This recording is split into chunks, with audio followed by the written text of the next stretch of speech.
All India ரேடியோவின் FM rainbow நேயர்கள் அனைவருக்கும் வணக்கம். நான் உங்க ஆர்ஜே விமல்குமார். சுதந்திர தின நாளான இன்று நம்ம நிகழ்ச்சிக்கு வருகை தந்திருக்கிற விருந்தினர் பற்றி சொல்லணும்னா ஒரு சின்ன குறிப்புங்க. வீட்டில் மகனோட வளர்ச்சிக்கு அப்பா முக்கியம். சினிமாவில் ஹீரோவோட வெற்றிக்கு வில்லன் முக்கியம். இந்த வில்லன் எப்படி இருப்பார்? கருகரு தலைமுடி, கருத்த உதடு, முட்டி மோதும் காளை போன்ற உடல்வாகு, போர் முரசொலிக்கும் குரல், பயத்தை உணர வைக்கும் பார்வை, தேகம் இரும்பால் போர்த்திய போர்வை. இப்படி தாங்க அவரோட லுக்கு, அந்த வில்லன் லுக்கு அப்படியே பயங்கரமாக வச்சுருப்பார். சினிமாவில் இயக்கம் குறித்து படித்தவர், வியக்கத்தக்க வில்லனாக சினிமாவில் நடித்து கொண்டிருப்பவர். கேமராவுக்கு பின்னால் இவர் உழைப்பில் காட்டின அர்ப்பணிப்பு, கேமராவுக்கு முன்னால் இன்று நடிகராக பிரதிபலிப்பு. அனைத்துக்கும் காரணம் அவரோட உழைப்பு. ஆமாங்க, பொல்லாதவனில் ரவி தம்பியா மிரட்டியிருப்பார், வட சென்னையில் தம்பியா கலக்கியிருப்பார், கேங்ஸ் ஆஃப் மெட்ராஸில் பாக்ஸியா ரவுடி கோச்சா ஸ்கோர் பண்ணியிருப்பார். இப்படி ஒவ்வொரு படத்துலையும் தன்னோட கேரக்டரை ரசிகர்கள் மனசில் பதிய வச்ச சிறந்த வில்லன் நடிகர் டேனியல் பாலாஜி சார் தான் நம்ம கூட பேச இணைஞ்சிருக்கிறாரு. வணக்கம் சார். வணக்கம். வணக்கம் விமல். உங்களுடைய இந்த இன்ட்ரடக்ஷன் ரொம்ப ரொம்ப நல்லா இருந்தது. ஆனால் அதுக்கெல்லாம் ரொம்ப நன்றி. அண்ட் ஆல் இண்டியா ரெயின்போ நேயர்கள் அனைவருக்கும் எனது இனிய சுதந்திர தின நல்வாழ்த்துக்கள். உங்களுக்கும் விமல். ரொம்ப நன்றி சார், ரொம்ப நன்றி. உங்களோட அந்த பேஸ் வாய்ஸ் கேட்டதுமே எங்களோட ஆடியன்ஸுக்கு எல்லாமே அப்பா இந்த சுதந்திர தின நாள் பயங்கரமான ஹாப்பியான ஒரு சுதந்திர தின நாளாக இருக்கும், இந்த கொரோனாவை மறந்து என்ஜாய் பண்ணுற ஒரு மொமெண்ட்டை நீங்கள் கிரியேட் பண்ணுவீங்கிற நம்பிக்கை எனக்கு கிடைச்சிருக்கு. சார், முதல் கேள்வி சார், உங்களுடைய பள்ளி பருவத்திலிருந்து இன்றைய சுதந்திர தினம் வரைக்கும் சுதந்திர தின நாள்னா உங்களுக்கு எப்படி ஞாபகம் வருது? சின்ன வயசுல முதல்ல கொடுக்குதுன்னு போவோம். போயிட்டு சாக்லேட் கொடுப்பாங்க, பிளாக் ஏற்றுவாங்க, சல்யூட் அடிக்கணும், சாக்லேட் வாங்கணும், வீட்டுக்கு ஓடி வந்தோம். ஓகே, எனக்கு லீவு ரெண்டு சந்தோஷம் தான் இருந்திருக்கும். அதுக்கப்புறம் ஒரு பீரியடுக்கு அப்புறம் வரும்போது தான் அது வந்து நம்ம சுதந்திரத்துக்கு பாடுபட்டது இதை பத்திலாம் நம்ம படிக்கும் போதுதான் வந்து அந்த சுதந்திர நாள் அப்படின்றது வந்து எவ்வளவு முக்கியமான ஒரு நாளா நம்ம கன்சிடர் பண்ண வேண்டியதா இருந்தது அப்படின்ட்டு தெரியுது. ஸோ இப்போ வந்து உண்மையிலேயே சுதந்திர நாள் அப்படின்னும் போது நம்ம அந்த பழையசெல்லாம் நம்ம நினைச்சு பார்க்கும்போது தான் தெரியும், நம்ம நாடு சுதந்திரம் ஆகிறதுக்காக மக்கள் எவ்வளவு பாடுபட்டிருக்காங்க, எவ்வளவு சண்டை நடந்திருக்குது, எவ்வளவு வஞ்சகங்கள் பார்த்திருக்காங்க, நய வஞ்சகங்கள் பார்த்திருக்காங்க. அதையும் மீறி ஒரு நாடு இப்ப நம்ம எல்லாம் இருக்கிறோம், நல்லா இருக்கிறோம் அப்படின்ற அந்த நாடை உருவாக்குறதுக்கு எவ்வளவு ஒரு பாதையை ஒண்ணு இது பண்ணியிருக்காங்க. இதெல்லாம் பார்க்கும்போது அந்த ஒரு நாள், அந்த அட்லீஸ்ட் அந்த ஒரு நாளாவது நம்ம திங்க் பண்ணுவோம்ல அவங்கள பத்தி. பெரியான விஷயமா இருக்கு. ஃபிலிம் இன்ஸ்டியூட்ல டைரக்ஷன் படிச்சு, அசிஸ்டன்ட் கேமராமேனா கேமரா பிடிச்சு, எடிட்டரா டேபிள்ல உட்கார்ந்து படிப்படியா நடிகராகியிருக்கீங்க. இந்த பயண கதையை பத்தி கொஞ்சம் கதையுங்கள். அந்த பயணக்கதை வந்து பல வருட கதை. அது சரி, இன்ஸ்டியூட்ல படிச்சு முடிச்சுட்டு அப்படியே வெளில வந்து ஸ்ட்ரைட்டா டைரக்ட் பண்ணணும் அப்படின்னு இருக்கக்கூடாதுன்றதுக்காக நான் ஒவ்வொரு இதுலயும் வந்து ஒர்க் பண்ண ஆரம்பிச்சேன். கொஞ்ச நாள் எடிட்டரா இருந்தேன், கொஞ்ச நாள் சவுண்ட் ரெக்கார்டிஸ்டா இருந்தேன், அப்புறம் அசிஸ்டன்ட் கேமராமேனா ஒர்க் பண்ணேன், அப்புறம் ப்ரொடக்ஷன்ல ஒர்க் பண்ணேன், லைன் ப்ரொடியூசர் ஒரு இங்கிலீஷ் படம் ஒர்க் பண்ணேன். ஸோ அதுக்கப்புறம் தெரியல, இயற்கையா பார்த்து நமக்கு நீனும் ஆக்டிங் கத்துக்கல, சினிமாவில் அது ஒரு முக்கியமான அங்கமாச்சேன்னு சொல்லிட்டு நம்ம இதை பக்கம் தள்ளி விட்டுச்சுன்னு நினைக்கிறேன். ஸோ அதுக்கப்புறம் நடிக்க நான் வந்தேன். சூப்பர் சார், நீங்கள் நடிகராக வந்துட்டீங்க. சீரியல்லேருந்து இந்த சினிமா வரைக்கும் உங்களோட பயணம் சூப்பராக இருந்திருக்கு. சினிமாவில் உங்களை பார்க்கும்போது காட்சிக்கு காட்சி, கண்ணசைவும் சரி, முக பாவனைகளும் சரி, வெவ்வேறு விதமாக காட்டுவீங்க. அது உங்களுக்கே ஒரு யூனிக்காக இருக்குது. அதற்கு பயிற்சி எதுவும் எடுத்துக்கிறீங்களா? கண்டிப்பா இல்லை.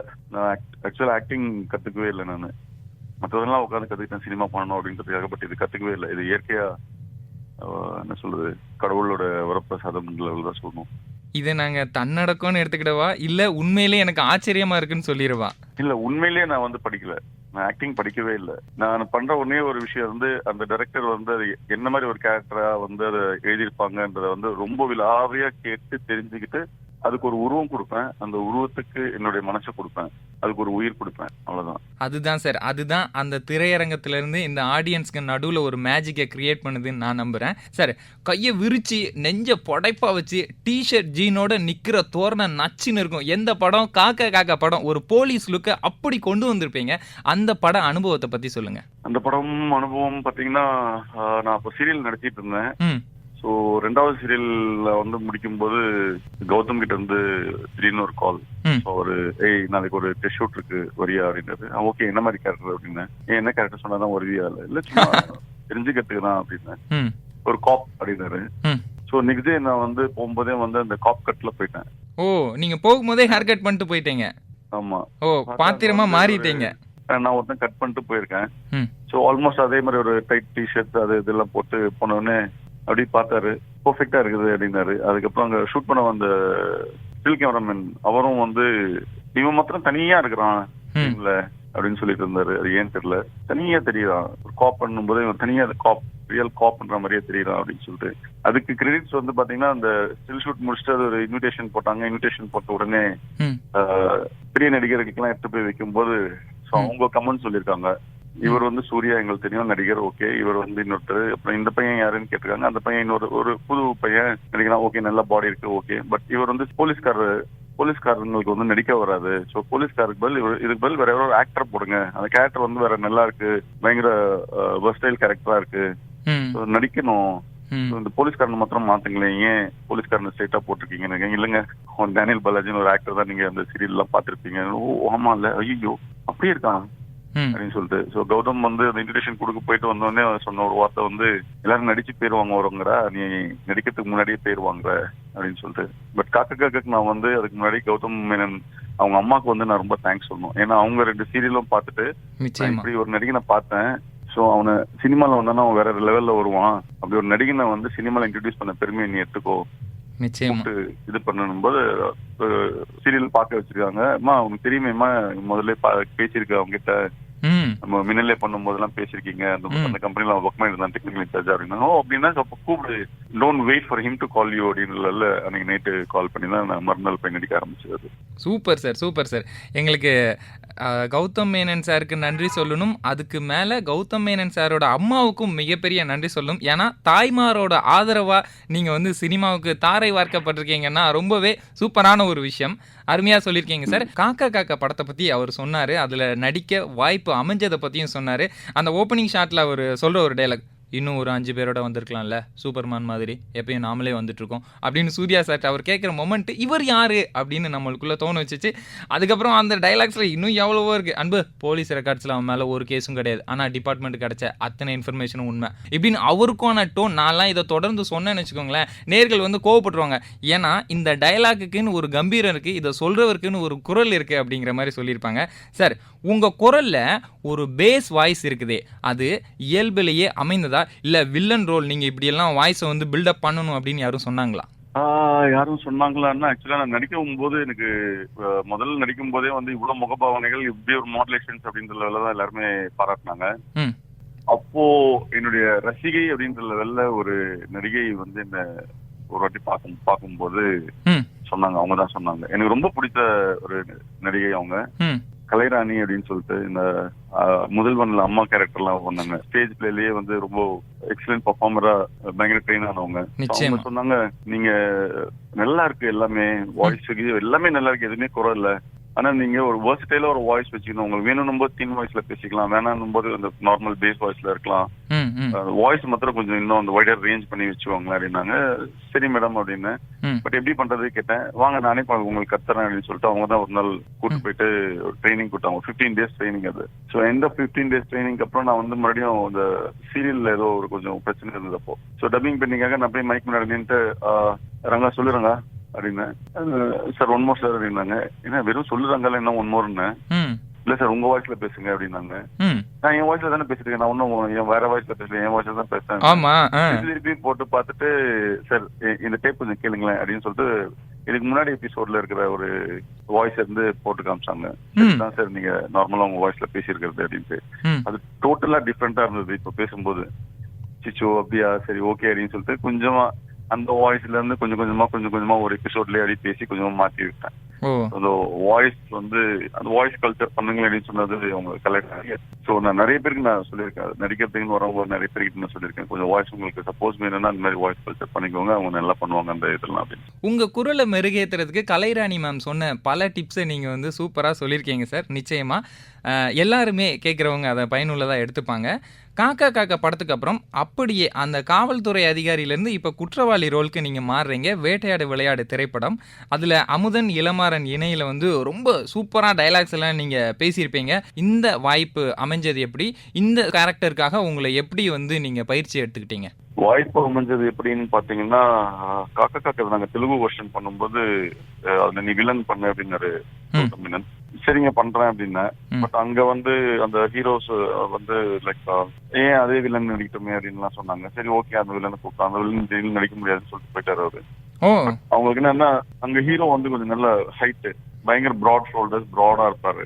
ம். சோ அந்த ப்ராடுக்கு ஈக்குவலா இருக்கிற மாதிரி ஒருத்தர் இல்லைன்னா வந்து ஏதோ சின்ன பையனை வச்சு போட்டு ஃபீல் பண்ண போறாங்க, தப்பா இருக்கும் வேணாம் அப்படின்ட்டு. இல்லைங்க அவன் வில்லன்னா வேற மாதிரி நடிப்பான் அப்படின்னு சொல்லிட்டு எவ்வளவு சொன்னாங்க. அவங்க வந்து இல்ல கொஞ்சம் நல்ல பெரிய வில்லன் போது வேட்டையாடு விளையாடுல எனக்கு என் கூட நடிச்ச இளமரனா நடிச்சவர் தான் அந்த படத்துல வில்லனா நடிச்சாரு. ஸோ நடிக்கும்போது சில நேரங்கள்ல அங்கே டைமிங்ஸ்லாம் சில இதெல்லாம் உதைக்கும், கரெக்டா பர்ஃபார்மன்ஸ்க்கும் டைமிங்ஸ்க்கு சில ஆக்ஷன்ஸ்க்கு எல்லாம் பிரச்சனை வரும்போது அப்போ திடீர்னு ஒரு நாள் வந்து கௌதம் சொன்னாரு, என் அடுத்த படத்துல யார் பண்ணாலும் நீ தான் வில்லன் அப்படின்னாரு. நான் சொன்னேன், கௌதம் அந்த மாதிரிலாம் வச்சுக்காதீங்க, எனக்கு சினிமால என்ன இது எப்போ நடக்கும் தெரியாது. ஆமா சார். ஜஸ்ட் பி ஓப்பன் அவள் தான், நான் இதெல்லாம் ரொம்ப ஃபீல்லாம் பண்ண மாட்டேன் அப்படின்னு சொல்லிட்டேன். ஆனாலும் அதுக்கப்புறம் நாங்க படம் பண்ணும்போது சென்னையில் மழைக்காலம்னு ஒரு படம் ஆரம்பிச்சோம். ஆமா. அது ஏதோ ஒரு சந்தர்ப்பத்தில் அது ட்ராப் ஆச்சு. அதுக்கப்புறம் திருப்பி இன்னொரு படம் சூர்யா சார் வச்சு இன்னொன்னு ஸ்டார்ட் பண்ணாங்க, அதுவும் ட்ராப் ஆச்சு. அதுக்கப்புறம் story about 4 boys 3 girls and 1 horrible guy அப்படின்னு சொல்லிட்டு நடுவில் நான் பொல்லாதம் பண்ணிட்டு இருக்கும்போது ஆரம்பிச்சாரு, அதுவும் ட்ராப் பண்ணிட்டாரு. ஆனால் அந்த ரெண்டு ஃபர்ஸ்ட் படம் ஆரம்பிக்கும் போது ஒரு சென்னையில் மழைக்காலம் ஆரம்பிச்சுட்டு 3வது படம் வரும்போது கமல் சார் நடிக்கிறாரு அப்படின்னு சொல்லிட்டு இப்ப புதுசா கதை எழுதிட்டு இருக்காங்க. கதை எழுதும் போதுல இருந்தே வந்து அந்த ஸ்டோரி ரைட்டரும் அவருக்கு ஹெல்ப் பண்ற அந்த ஸ்கிரிப்ட் ரைட்டர் இவங்க எல்லாம் வந்து பேசும்போது என்கிட்ட கேட்டுட்டு இருப்பாங்க, இந்த கேரக்டர் எப்படி சாவடிக்கலாம், இந்த கேரக்டர் எப்படி கொலை பண்ணும், இந்த கேரக்டர் எப்படி இது பண்ணுவோம்ட்டு என்கிட்ட கேக்குறீங்க. இல்லடா சப்போஸ் நீ இந்த கேரக்டர் நடிச்சு என்ன பண்ணுவேன், நான் இதெல்லாம் பண்ணுவேன் அதெல்லாம் பண்ணுவேன், அந்த கேரக்டர் இப்படிலாம் பண்ணுவோம் அப்படிலாம் பண்ணும்போது ஐயோ ரொம்ப டூமச்சா இருக்குன்னு சொல்லிட்டு அதை கொஞ்சம் டோன் டவுன் பண்ணி எழுதிட்டு இருந்தாங்க. பட் பூஜை அன்னைக்கு வந்து ஆக்சுவலா எனக்கு இன்விடேஷன் வரல. நான் எங்கேயும் வெளியூர் போயிட்டு வந்தேன். கௌதம் திடீர்னு கால் பண்ணி கங்க்ராட்ஸ் கௌதம் பேப்பர்ல பார்த்தேன் அப்படின்னு சொன்னேன். ஏய் எதுக்கு வரல நீ பூஜைக்கு? இல்ல எனக்கு தெரியாது, எனக்கு இன்விடேஷன் வரல. நான் சொல்றேன், நான் இன்விடேஷன் எனக்கு எப்போ அனுப்ப சொன்னேன். சரி வா கிளம்பி வாங்க. நான் சொன்னேன் ரொம்ப லேட் ஆயிடுச்சு எதுக்கு அப்படின்னா, இல்ல we're all waiting. So I told them the villain will be coming அப்படின்னு சொல்லிட்டு, so we're all waiting, come அப்படின்னு. அதுக்கப்புறம் நான் கிளம்பி ஹோட்டல் போனேன். ஹோட்டல் போகும்போது அப்ப எல்லாருக்கிட்டையும் சொன்னாரு இவன் தான் வில்லனா பிளே பண்ண போறான்ட்டு. ஸோ நிறைய பேருக்கு அது கொஞ்சம் இதா இருந்தது, எப்படி கமல் சார் முன்னாடி நடிப்பான் அது ரொம்ப இல்ல, I have a gut feeling like he will do the thing அப்படின்ட்டு. எக்ஸ்பீரியன்ஸ்னு பாத்தீங்கன்னா என்ன சொல்ற எக்ஸ்பீரியன்ஸ், கமல் சார் பெரிய நடிகர். அவர் முன்னாடி நம்ம நடிக்கணும் போது எவ்வளவு காமா குவைட்டா நடிக்கணும்னு ஒண்ணு இருக்கு. ஸோ நம்ம அதுலயே பேர் வாங்கலாம் நிச்சயமா. அது ஒண்ணு. அண்ட் அந்த கேரக்டர் வில்லன் கேரக்டர் எவ்வளவு ஃபெரோஷியஸா இருக்கணும்ன்றது. ஸோ அதுக்காக ஒரு பாடி லாங்குவேஜ் கிரியேட் பண்ணேன், அதுக்காக உடம்பு குறைச்சேன், அதுக்காக முடி வளர்த்தேன். ஸோ எல்லாமே நான் வந்து டைரக்டர் சொல்லிட்டு நான் இதை பண்றேன் அப்படின்னு சொல்லிட்டு எல்லாமே பண்ண ஆரம்பிச்சேன். And he was very happy. எனக்கு என்னன்னா இந்த காப் நடிச்சதுக்கு அப்புறம் இந்த வில்லன் கேரக்டர் பண்ணும்போது அதுல ஒரு சீன்ல வந்து கண்ணை பிடிக்க தெரியாதுன்ற லெவல்ல இருக்கும். வாட்ஸ் ராங் வித் திஸ் கன் அப்படின்னு நம்ம கத்தின்னு இருப்போம். அப்ப எனக்கே காமெடியா இருக்கும். எனக்கு கன் பிடிக்கிறதுக்காக பக்காவா பிராக்டிஸ் பண்ணிட்டு இங்க வந்து கண்ணை பிடிக்க தெரியாதுன்னு கண்ணு எப்படி வேலை செய்ய தெரியாதுன்னு காமெடியா இருக்கும் எனக்கு. நீங்க சொல்லும் போது அந்த ரகசியங்கள் வந்து உடைபடுது சார். சுதந்திர தின நாளான இன்று சிறந்த வில்லன் நடிகர் டேனியல் பாலாஜி சார் கிட்ட தான் நாம பேசிட்டு இருக்கோம். சீரியல்ல ஆரம்பித்த இவரோட பயணம் சீரியஸான ஆக்டரா இன்று வரை திரையரங்குல சீறி பாய்ந்து கொண்டிருக்கிறது. நடிப்பின் எல்லைய ஒவ்வொரு படத்திலையும் தொட்டுக்கிட்டே இருக்கிறாரு. அடுத்த தலைமுறைக்கு சவாலா நடிப்பின் மைல்கல்ல நட்டுவிட்டு சென்று கொண்டே இருக்கிறாரு. இவர் தமிழ் திரையுலகத்துல வந்திருந்த காலத்திலையும் அப்படியே மலையாள படம், தெலுங்கு படம், கன்னடம்னு black, November 9, photographer, Daddy Cool அப்படிங்கிறதெல்லாம் மலையாளத்துலையும், சிறுதா, சம்பா, கர்ஷனா இப்படிங்கிற திரைப்படங்கள் தெலுங்குலையும், கன்னடாவில் வந்து கெரட்டாகா, டவ், பெங்களூர், அண்டர்வேர்ல்ட் இப்படிங்கிற திரைப்படங்களையும் நடிச்சுக்கிட்டே இருக்கிறார் சமகாலத்தில். சார் உங்களுடைய நடிப்பில் இந்த கன்னடம், மலையாளம், தெலுங்கு மொழி படங்களில் நடிச்சிருக்கிறீங்க. எப்படி இந்த மொழிகளை வந்து கற்றுக்கிட்டீங்க? நடிகருக்கு மனப்பாட சக்தி, மொழி ஆளுமை எந்த அளவு முக்கியம்? மனப்பாட சக்தி தேவையா அப்படின்றது தெரியல. ஏன்னா நான் வந்து தமிழ் நல்லா தெரியும், படிச்சிடுவேன், மனப்பாடம் பண்ணி சொல்லிடுவேன். ஆனாலும் வந்து எனக்கு இந்த சவுண்ட் யாராவது கொடுங்களேன் அப்படின்னு சொல்லிட்டு ப்ராம்ப்ட் பண்ண சொல்லுவாங்க. என்ன தெரியல, சும்மா சொல்லுங்களேன் எனக்கு அப்படின்ட்டு. எனக்கு நல்லா மனசுல இருக்கும், ஆனாலும் வந்து சொல்லணும் அப்படின்னு சொல்லுவேன். இந்த டப்பிங்ன்றது வந்து இந்த நடிகர்களுக்கு எனக்கு தெரிஞ்ச ஒரு பெரிய ஒரு நல்ல ஒரு ஃபெசிலிட்டி. நம்ம வந்து ஸ்பாட்ல நம்ம தப்பா லைட்டா முசல் பண்ணியிருந்தாலும் வந்து அதை கரெக்ட் பண்ணிக்கலாம்.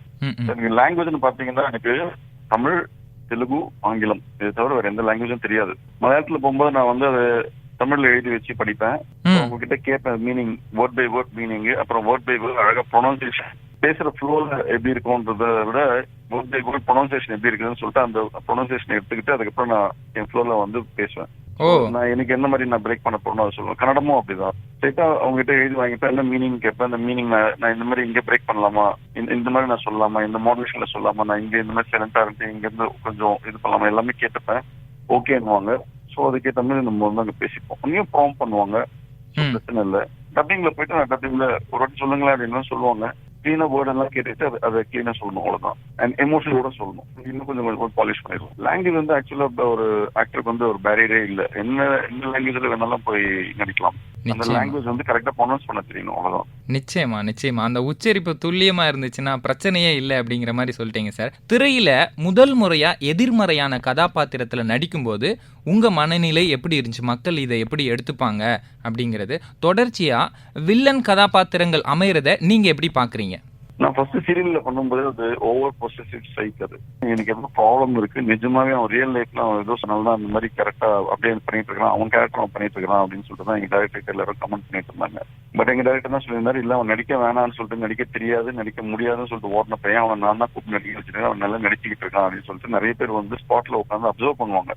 சில ரைட்டர்ஸ் சைக்காட்ரிஸ்ட் எல்லாம் வந்திருக்காங்க, பாப்பாங்க நிஜமாவே அவன் நடிக்கிறானா இல்ல நிஜமாவே அவன் கேரக்டரா அப்படின்னு சொல்லிட்டு. ஸோ அதனால எனக்கு வந்து பாத்தீங்கன்னா ஒரு கேரக்டரோட சைக்காலஜி எனக்கு தெரியணும், அதுக்காக நிறைய கேள்விகள் கேட்பேன் டைரக்டர்ஸ் கிட்ட. ஸோ அதை வந்து முடிஞ்ச வரைக்கும் அப்படியே பிரதிபலிக்கணும்னு பார்ப்பேன், அவ்வளவுதான். ஸோ வில்லன் கேரக்டர்ஸ் பண்றது பாத்தீங்கன்னா எனக்கு ரொம்ப பிடிச்ச விஷயம். ஏன்னா ஹீரோ கேரக்டர்ஸ் பார்க்கும்போது எமோஷன்ஸ் கொஞ்சம் லிமிட்டடாவே இருக்கும். ஒரு அக்கா, அம்மா, தங்கச்சி, அப்பா, ஒரு லவ், இந்த மாதிரி தான்.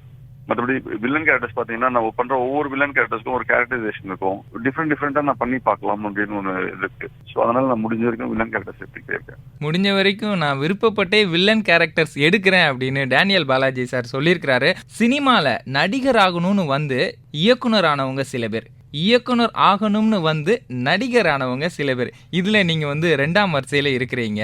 ஞானக்கிருக்கன் திரைப்படத்துல கிராமத்து முரட்டு குடும்ப தலைவன் அப்படிங்கிற ஒரு ரோல்ல கோபத்தை நல்லா கொப்பளிக்கிற மாதிரி காட்டியிருப்பீங்க. ஏப்ரல் மாதத்தில் படத்துக்கு அப்புறமா கன் இல்லாம நடிச்ச படங்கள்ல இதுவும் ஒண்ணு. அந்த படத்தை பத்தி சொல்லுங்க. அந்த படத்துல உங்களை கண்ணமா இருக்கட்டும், உடல் எடையா இருக்கட்டும் அப்படியே கூட்டி எடுத்திருப்பீங்க. அடுத்த படங்கள்ல எல்லாம் குறைச்சிருந்தீங்க. உடல் எடை கூட்டி குறைக்கிறதுல இருந்த சிரமங்கள் பத்தி சொல்லுங்க. அது சிரமமே இல்லை. ஆக்சுவலா நம்ம பண்ற வேலை நம்ம ரசிச்சு பண்ணோம்னா அது சிரமமான ஒரு விஷயமே இல்லை. அந்த படத்துக்கு பாத்தீங்கன்னா நான் முன்னாடி ஒல்லியா தான் இருந்தேன். இந்த கேரக்டர் பண்ணேன் அப்படின்னும் போது ஒரு 10 மினிட்ஸ் கேரக்டர் தான், நான் பண்ணணுமா வேணாமா தான் ஹெசிடேஷன் இருந்தது. பட் அதுக்கு முன்னாடி என் ஃப்ரெண்ட்ஸ் எல்லாம் சொல்லிட்டு இருப்பாங்க, நீ நார்மலாவே ஒரு ஸ்டைல் பை மாதிரி இருக்கிற, உன் பாடியில ஒரு சின்ன ஸ்டைல் இருக்கிற, அது இது எல்லாம் சொல்லிட்டு இருப்பாங்க, கிராமத்து கேரக்டர்லாம் பண்ண முடியாதுடா அப்படின்னு சொல்லிட்டு இருந்தாங்க. சரி, அதுக்காக சேலஞ்சிங்கா அந்த ஒரு 10 மினிட்ஸ் கேரக்டர் எடுத்து பண்ணலாமே அப்படின்னு சொல்லிட்டு ஓகே அப்படின்னதுக்கு டைம் இருக்கா அப்படின்னா, இல்ல டைம் இருக்கு, இன்னும் ஒரு மாசத்துக்கு மேல டைம் இருக்கு அப்படின்னாங்க. ஸோ கடற்கரை உடம்பை ஏற்றினேன். ஏன்னா கிராமத்துல இருக்கிறவங்க அவங்க வயல் பண்ணியிருந்தேன்னா அந்த கரெக்டான கொஞ்சம் உடம்பு இருக்கலாம், கொஞ்சம் உடம்பு அப்படி போட்டு அண்ட் ஒரு குழந்தைக்கு அப்பா அப்படின்றதுனால கொஞ்சம் உடம்பு இருக்கட்டுமேன்றதுனால அதுக்காக உடம்பு ஏற்றினேன். அண்ட் அதுக்கு ரிசல்ட் வந்து எனக்கு ஆடியோ லான்ச்ல எனக்கு தெரிஞ்சிச்சு. மண்ணின் மைந்தர், மண்ணின் படங்கள் எல்லாம் எடுக்கிற ஒரு மிகப்பெரிய டைரக்டர் பாரதிராஜா சார். ஸோ அவர் பார்த்துட்டு நான் யாரோ ஊர்ல இருந்து அங்கேயே இருந்தே அப்படியே ஒரு ஆளை பிடிச்சி என்ன மாதிரியே போட்டு நடிக்க வச்சிருக்கான், பொழுது சூப்பரா பண்ணிருக்கானேன்னு பார்த்தேன். கட்சியில ஒரு சிட்டி பாய் அந்த கேரக்டர் நடிச்சிருக்கான், அருமையா பண்ணிட்டான், நான் ஏமாந்துட்டேன், அவன் நிஜமா அந்த ஊர்க்காரன் நினைச்சேன் நானு அப்படின்னு சொல்லும்போது, நம்ம அந்த கஷ்டப்பட்டு பண்ண அந்த வேலைக்கான அந்த உழைப்பின் ஊதியம் சொல்லுவாங்களா, அது அன்னைக்கே கிடைச்சிச்சு எனக்கு. அந்த அங்கீகாரம் வந்து உங்களுக்கு அடுத்து ஒரு டிரைவிங் ஃபோர்ஸா இருந்திருக்குதோ. நீங்க வந்து ஒரு எடிட்டரா இருந்திருக்கிறீங்க, லைன் ப்ரொடியூசரா இருந்திருக்கிறீங்க, நிறைய ஒர்க்ஸ் ஃபிலிம் இன்ஸ்டியூட்ல படிச்சிருக்கிறீங்க, படத்துல வந்து மேக்கப் வேலைகளும் செய்றீங்க. குறிப்பா அசுரன் படத்துல உங்களோட உழைப்பு வந்து அசுரத்தனமானது. ஸோ அந்த மேக்கப் ஒர்க்கை பத்தி சொல்லுங்க சார். நான் அதுக்குன்னு எல்லாம் பிடிக்கலங்க. நிறைய பேர் மேக்கப் போடும்போது எல்லாம் பார்த்துக்கிட்டே இருப்பேன். ஸோ அது ஒரு மேக்கப் பண்ணி பார்க்கும்போது எப்படி பண்ணியிருப்பாங்கன்னு சொல்லிட்டு யோசிப்பேன். சின்ன வயசுல நான் வந்து எங்க அம்மா கிட்ட, அம்மா இந்த கூட்டு நல்லா இருக்கு எப்படிமா பண்ண அப்படின்னு கேட்கும்போது, என்னடா இவ்வளவு நேரம் பக்கத்துல பாத்துதான் இருந்தா என்ன அசிங்கமா கேக்குற அப்படின்னு, இல்லம்மா நான் கவனிக்கல அப்படின்னு. சோ அப்ப என்ன பண்ணுவாங்க, தட்டுல எடுத்து போட்டு பிரிச்சு பாருன்னுவாங்க. சோ பிரிச்சு பாருன்னும் போது இது பருப்பு, இது ஓகே, இது என்ன பண்ணும், இது முதல்ல வறுத்துருக்கணும், இது என்ன பண்ணும், இது வேக வச்சிருக்கணும், இது என்ன பண்ணும், இது பண்ணும். சோ எல்லாத்தையும் ஒன்னா சேர்ந்து அதான் கூட்டுன்னுவாங்க. சோ அந்த மாதிரிதான் நான் வந்து மேக்கப் பண்ணும்போது கொஞ்சம் காம்ப்ளிகேட்டா இருக்குமோ அப்படின்றத வந்து முதல்ல மனசுல போட்டு பிரிச்சு பார்ப்பேன். ஃபர்ஸ்ட் இதுக்கு பேஸ் இந்த மாதிரி இருந்திருக்கணும், அதுக்கு மேல இந்த மாதிரி இருக்கணும், இந்த கட்டு வரணும், இந்த மாதிரி இருந்திருக்கணும், அங்க இருந்து பிளட் வரணும், இல்ல காஞ்சி என்னன்னா அந்த மேக்கப் மெட்டீரியல் வாங்கினா ரொம்ப காஸ்ட்லியா இருக்கும். ஸோ அது பேசிக்கா மெட்டீரியல்னு வாங்காம வேற எப்படிலாம் கிரியேட் பண்ண முடியும் சீப்பா அப்படின்றத பார்ப்பேன். ரொம்ப நேச்சுரலா இருக்கணும்னு பார்ப்பேன். இன்ஃபேக்ட் எனக்கு ரொம்ப கஷ்டப்படுற ஒரு மேக்கப் போடுற நிறைய விஷயங்கள் வந்து ஸ்ட்ரைட்டாவே அப்படியே படங்கள்ல வரவே வராது. ம். ஒண்ணு பிளர் பண்ணிடுறாங்க, இல்லைன்னா வந்து கொஞ்சமா கட் பண்ணிடுங்களேன்றாங்க சென்சார்ல. ஐயோ ரொம்ப ரியலிஸ்டிக்கா இருக்குது, இல்ல வேணாம் கொஞ்சம் கட் பண்ணிடுங்க எல்லாம் சொல்லுவாங்க. ரொம்ப சூப்பரா சொன்னீங்க சார். ஒரு நடிகரோட வெற்றி அவர் ஏற்று நடிக்கிற கதாபாத்திரத்தின் பெயரை மக்கள் முணுமுணுக்கணும். சித்தி சீரியல் முதல் பிகில் படம் வரை டேனியலாக கதாபாத்திரத்திற்கு உயிர் கொடுத்தவர் நடிகர் டேனியல் பாலாஜி சார். சார், ஒரு படம் முடிச்சதுக்கு அப்புறம் அடுத்த படம் போகும்போது அந்த கேரக்டர்ல இருந்து எப்படி வெளியே வர்றீங்க? அடுத்த கேரக்டருக்கு எப்படி தயாராகுறீங்க? இல்ல அது கொஞ்சம் கஷ்டமா இருக்கும். அது அதனுடைய பாதிப்புகள் கொஞ்சம் இருந்துகிட்டே இருக்கும். ம். கொஞ்சம் மனசுல இருந்துகிட்டே இருக்கும். ஸோ அதுக்கு அந்த டைம்ல தான் வந்து நிறைய படங்கள் போவோம், நிறைய ஃப்ரெண்ட்ஸோட வெளில போவோம், எங்காவது ட்ரெக்கிங் கிக்கிங் போவோம், காடு காடா சுத்துவோம், மறுபடியும் திருப்பி ஊருக்குள்ள வந்துருவோம் நார்மலா நம்ம அப்படின்னு சொல்லிட்டு. அடுத்த இதுக்கு மறுபடியும் உட்காந்து பேசும்போது மறுபடியும் அந்த டைம் வேணும்னு கேட்பேன். எனக்கு ஒரு அட்லீஸ்ட் ஒரு 3 days டைம் வேணும் நான் வந்து ப்ரிப்பேர் பண்றதுக்குன்னு சொல்லிட்டு. ஸோ ப்ரிப்பேர் பண்றது ஒரு பெரிய விஷயம் இல்லைங்க அந்த கேரக்டர். அது டைரக்டர்ஸ் கிட்ட தான் இருக்குது நம்ம ப்ரிப்பேர் பண்றது. ஒரு ஆக்டர் ப்ரிப்பேர் பண்றது வந்து ஒரு டைரக்டர் கிட்ட இருக்கு.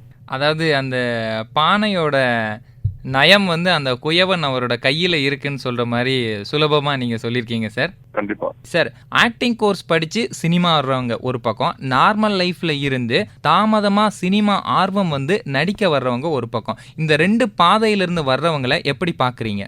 இந்த பாதை அப்படின்றதுலாம் இல்லைங்க. ஒண்ணு வந்து தெரிஞ்சுக்கிட்டு வர்றது, இன்னொன்னு வாழ்க்கையில இருந்து ஸ்ட்ரைட்டா வர்றாங்க. ஸோ எதுலுமே ரெண்டுமே தப்பான விஷயங்கள் இல்ல. பட் தெரிஞ்சுக்கிட்டு வர்றது பாத்தீங்கன்னா அவங்க கொஞ்சம் இன்னும் கொஞ்சம் வெர்ஸ்டைலா இருப்பாங்க. ஃபைட்டு கீட்டு போடணும்னா இடி குதிக்கிறது, ஒரு கால் அடிப்படாம வந்து பாத்துக்கிறது. இந்த ஸ்ட்ரைட்டா வரவங்க பாத்தீங்கன்னா வந்து கொஞ்சம் இந்த கேரக்டர் ரோல்ஸ் மாதிரியே பண்ணிட்டு போறதுன்ற லெவலே போயிட்டு இருப்பாங்க. ஏன்னா அவங்களுக்கு ரொம்ப இந்த ஹார்டான ஒர்க்ஸ் இதெல்லாம் பண்ணணும்னா கொஞ்சம் கஷ்டமா போயிடும். ம். நீங்க சாதாரணமா வராங்க அந்த வயசுக்கு ஏற்ற மாதிரி அவங்க வருவாங்க. பழைய படங்கள்ல பார்க்கும்போது அந்த நடிகர்கள்லாம் அவங்களுக்கு ஒரே இது வந்து பிராக்டிசிங் இது பாத்தீங்கன்னா நாடகம். சோ அதுல நாடகத்துல நடித்த மக்களும் வந்து நடிக்கிறதுக்கு வந்திருக்காங்க, நாடகத்துல நடிக்காத மக்களும் நடிக்கிறதுக்கு வந்திருக்காங்க. இது கண்டிப்பா பிராக்டிஸ் பண்ணிட்டு தான் வரணும்னு இல்ல, பட் பிராக்டிஸ் பண்ணா டெக்னிக்கலா சில விஷயங்கள் உங்களுக்கு ஈஸியா இருக்கும். நிச்சயமா, நிச்சயமா. ரொம்பவே சிறப்பா சொன்னீங்க சார். அதாவது நடிப்பிற்கு வந்து எல்லைக்கோடு இருந்தா, இவர் அந்த கோட்டை தாண்டி நடிக்கும் கோட்டை வீரன் அப்படிங்கிற பேரை வந்து பைரவா படத்துல எடுத்திருப்பாரு. சார், பைரவா பட வாய்ப்பு, அதுல வந்து உங்க ரோல் வந்து எப்போதும் இருந்த ஒரு பார்வையிலிருந்து முற்றிலும் மாறுபட்ட ஒரு சாஃப்ட் கார்னரை வந்து பார்த்திருந்தோம். அந்த நடிப்பை பத்தி சொல்லுங்க சார், அந்த கதாபாத்திரம். அந்த கதாபாத்திரம் ஒரு பரத் வந்து எனக்கு சீனியர் ம். ஷூட்ல. ஸோ ஒரு படம் பண்ணும்போது இந்த கேரக்டர் ஒன்று நடிங்களே நல்லா இருக்கும் அப்படின்னாங்க.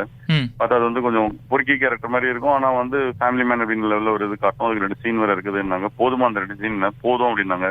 ஸோ அந்த 2 சீனுக்குள்ள நான் வந்து அந்த எமோஷன்ஸ் எல்லாம் ஃபுல் அண்ட் ஃபுல் மக்களுக்கு ரீச் பண்ணது ஒரு டஃப்பான வேலை. அது கண்டிப்பா பண்ணணும் அப்படின்னு சொல்லிட்டு பண்ணேன். அண்ட் இன்னொன்னு விஜய் சார் படம். ஸோ நம்ம சும்மா 2 ஃப்ரேம்ல வந்தாவே வந்து அத்தனை கோடி மக்கள் பார்ப்பாங்க. சரி ஓகே, அந்த கேரக்டர் நம்ம நல்லா பண்ணுவோம் அப்படின்னு சொல்லிட்டு பண்ண படங்கள் அது. அதுக்கேற்ற மாதிரி அது நல்ல ரீச் ஆச்சு. இன்னும் கூட ஊருக்கு எங்கேயாவது டீப் சவுத்ல எங்காவது போனா வந்து கோட்டை வீரன் கேரக்டர் தான் பேசுவாங்க.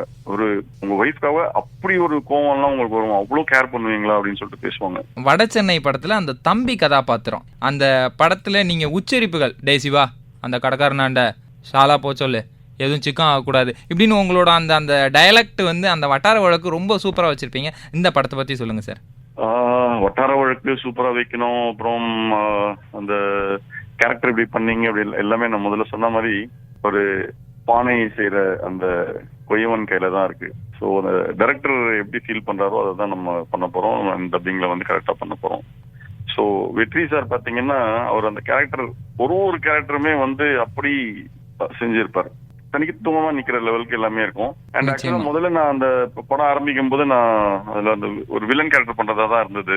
லாஸ்ட் மினிட்ல திடீர்னு வந்து இல்ல இந்த ஒரு கேரக்டர் வந்து ஒரு நல்ல நடிகனா நடிச்சாதான் வந்து அந்த கேரக்டர் நிக்க வைக்க முடியும், இல்லைன்னா வந்து அது கேஷுவலா போற கேரக்டரா போறதுக்கான சான்சஸ் நிறைய இருக்குதுன்னு சொல்லிட்டு அவங்க அசிஸ்டன்ட் டைரக்டர்ஸ் எல்லாம் வந்து இந்த கேரக்டர் பாலாஜி நடிக்கணுமே அப்படின்னு சொல்லியிருக்காங்க அப்படின்னு சொல்லிட்டு வெற்றி சார் சொன்னார். ஸோ அது சேலஞ்சிங்கான ஒர்க் நிஜமாவே. ஏன்னா இப்போ வில்லனை நடிக்கிறோம் போது கத்தி கித்தி நடிச்சுதான் கோவத்துக்கு காமிச்சுலாம் அது பண்ணலாம். ஆனா ஒரு குற்ற உணர்ச்சியோடவே படம் ஃபுல்லா வந்து அப்படியே ஒரு பாடி லாங்குவேஜ்ல இருந்து அவங்க ஃபேஸ் ரியாக்ஷன்ல இருந்து எங்கேயோ ஒரு இடத்துல இந்த குற்ற உணர்ச்சியோட போது நம்ம கேரக்டரா போனாதான் உண்டு. சார், இந்த கொரோனா காலத்தை எப்படி பாக்குறீங்க? கொரோனா காலத்தை எப்படி பாக்குறேன்னா ஒரு நம்ம ஒரு ஆப்பர்ச்சுனிட்டியா அதை கிரியேட் பண்ணிக்கிறது பெட்டர். இவ்வளவு நாள் நம்ம கண்டினியூஸா வேலை செஞ்சிருப்போம். சரி ஓகே ரெஸ்ட் எடுமா தம்பி அப்படின்னு சொல்லிட்டு இயற்கையை பார்த்து நம்ம கொடுத்துருக்கிற ஒரு விஷயம். அண்ட் நிறைய விஷயங்கள் பாத்தீங்கன்னா நம்ம நார்மலா வீட்டுங்களில் சொல்லுவாங்க கையை காலை கழுவேன் அப்படின்னு சொல்லிட்டு கண்டிப்பா பண்ண மாட்டோம். ஆனா இப்ப கண்டிப்பா பண்ணி ஆகணுன்ற நல்ல விஷயங்கள்லாம் அதை கத்து கொடுத்துனே இருக்குது. தூரமா வணக்கம் சொல்லுங்கன்றதை கத்து கொடுத்துருக்குது. யாருக்கும் இப்போ கை கொடுத்து ஹக் பண்றதெல்லாம் இல்ல, மச்சான் அப்படின்னு சொல்லிட்டு ஒரு ஹக் எல்லாம் கொடுப்போம். அதெல்லாம் கம்மி பண்ணி ஆகணும். அண்ட் நிறைய படிக்கிறதுக்கான டைம் கொடுத்துருக்குது, நிறைய பார்க்கறதுக்கான டைம் கொடுத்துருக்குது, நிறைய பேர்கிட்ட பேசுறதுக்கான டைம் கொடுத்துருக்கு. இதெல்லாம் இந்த செல்போன் வந்ததுக்கு அப்புறம் நிறைய பேர் பண்ணாங்களா இல்லையானே தெரியல. நிறைய மறந்து போன விஷயங்களை ரிவைவ் பண்றதுக்கும், அப்புறம் ஊரை சுத்தமா வைக்கிறதுக்கும், நம்மள சுத்தமா வச்சுக்கிறதுக்கும் எல்லாத்துக்கும் ஒரு நல்ல டைம் இந்த கொரோனா டைம். நிச்சயமா சார், நிச்சயமா சார். உங்களுடைய திரை அனுபவம், உங்களுடைய வாழ்க்கை அனுபவம், இவ்வளோ விஷயங்கள் இருக்குது. இன்றைய இளைஞர்களுக்கு, நீங்களும் ஒரு இளைஞர் தான் இருந்தாலும் உங்களுடைய சக நண்பர்களுக்கு நீங்க உங்களுடைய இந்த பயணத்திலிருந்து சில விஷயங்கள் சொல்லுங்க. செய்வன திருந்த செய். ஸோ எது செஞ்சாலும் நம்ம திருத்தமா செய்யணும்ன்றது மட்டும்தான் நான் எல்லாருக்கும் சொல்ல விரும்புறேன். அது ஒரு வேலை செய்யும்போது அந்த வேலைக்கு நமக்கு தேவையான அறிவை வளர்த்துக்கோங்க, அதுக்கு தேவையான உழைப்பை கொடுங்க, கரெக்டா உங்களுடைய மனசை கொடுங்க. ஸோ கண்டிப்பா நீங்க செய்யற வேலை உங்களை ஒரு நிலைக்கு கொண்டு நிறுத்த வைக்கும் அப்படின்றது தான். ஸோ எப்பவுமே உழைக்கிறதுக்கு கஷ்டப்படக்கூடாது. கொஞ்சமா சோம்பேறித்தனம் வருதுன்னா சரி போனப்போ ஒரு 5 நிமிஷம் ரெஸ்ட் எடுத்துக்கிறோன்ற லெவலில் மறுபடியும் திருப்பி அது என்ன வேலை செய்ய ஆரம்பிச்சோம் அந்த வேலையை முடிக்கிற வரைக்கும் அது கண்ணும் கருத்துமா பண்ணணும்னு இருக்கு. அதுக்கான பாடி நம்ம வச்சுக்கணும், அதுக்கான எனர்ஜி நம்ம கிரியேட் பண்ணிக்கணும். ஆனா அதுக்காக அந்த வேலையை விடக்கூடாதுன்னு இருக்கு. ஸோ அதை மாத்திரம் கரெக்டா பண்ணாங்கன்னா என்ன பண்ணாலும் அதில் சக்சஸ் ஆகலாம். நிச்சயமா நிச்சயமா, ரொம்பவே சூப்பரா சொன்னீங்க சார். அற்புதமா ஒரு உரையாடல் இந்த மணி நேரங்கள்ல நடந்துச்சு. நிகழ்ச்சியில கலந்துகிட்டதுக்கு ரொம்ப நன்றி டேனியல் பாலாஜி சார். நன்றி நன்றி விமல். தொடர்ச்சியா நீங்க பல படங்கள் பண்ணணும், மிகப்பெரிய விருதுகளை தாண்டி மக்களோட அங்கீகாரம், எல்லா புகழையும் நீங்கள் அடைய எங்களுடைய வாழ்த்துக்கள். Thank you very much.